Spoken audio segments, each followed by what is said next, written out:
KOMU 8 Sports. Center field. Dyson is there, and game one goes to the first place Kansas City Royals. And if all Kansas City fans were that incredibly gifted, they'd probably be doing backflips too. Good morning, everyone. I'm Hehemann. Check the standings, put away your phone, slap yourself in the face, and then check again. Nothing will change. The Royals are in first place. It all started with KC superfan Sung-Woo Lee all the way from South Korea throwing out the first pitch last night. It didn't go well, but he still got to see a great game. Top first, Omar Infante singles. A's right fielder Josh Reddick tries to throw it in unsuccessfully. Jared Dyson with some heads-up base running. Gets to third. He'd end up scoring later in the inning and take another look. He did not learn that in Little League. Alex Gordon has been hot with his bat, meanwhile, for the Royals. But check out his defense here in left field. Makes the diving catch in the second inning. Incredible play. And the Royals at this point still up 1-0. Then, bottom half of the inning, Alcides Escobar hits a laser to center field. That would score Gordon. KC beating the A's 2-0, and that was just the start of a big day for the shortstop, because in the seventh, he hits another liner through the hole with the game tied at 2. This time, it's Nori Aoki being waved around. He scores, and Kansas City takes the lead.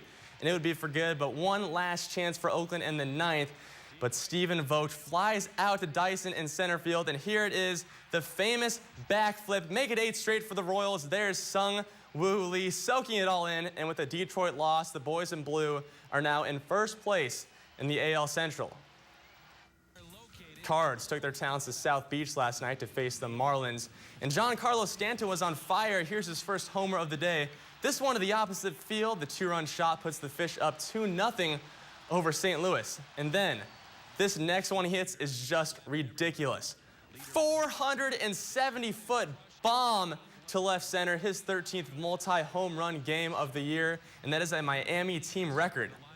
Birds trying to get back in this one in the fourth. John Jay lifts this dinger to right field, and that would leave the park and tie the game up at 3 at this point, but not quite enough offense on the day for the Birds. Later, it's 5-3 in the fifth.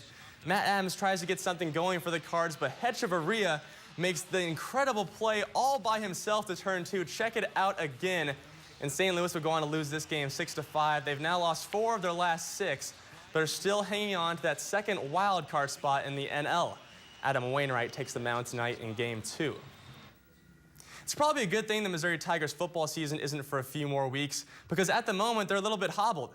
8 guys, including starting safety Braylon Webb and starting right tackle Connor McGovern, will set out the team's first scrimmage this morning at Furrow Field. Coach Pinkel says the injuries are not serious, and he expects the players to be ready for the first game of the year against South Dakota State on August 30th.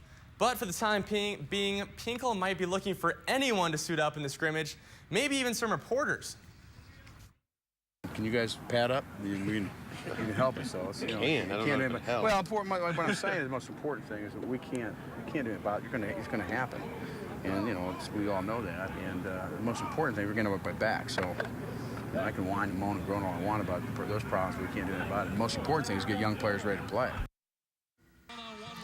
Most of the attention has been on football, but there is another Missouri team coming off an incredible year this fall. Mizzou Volleyball is ranked 15th on the American Coaches Association preseason poll that came out yesterday. That's the second best preseason placement for the Tigers in program history and the highest since 2006. The team had a perfect regular season last year and won the SEC title before being bounced in the second round of the NCAA tournament by Purdue. Its 2014 campaign gets underway on August 20th with the annual Black and Gold scrimmage. And that is all for sports today.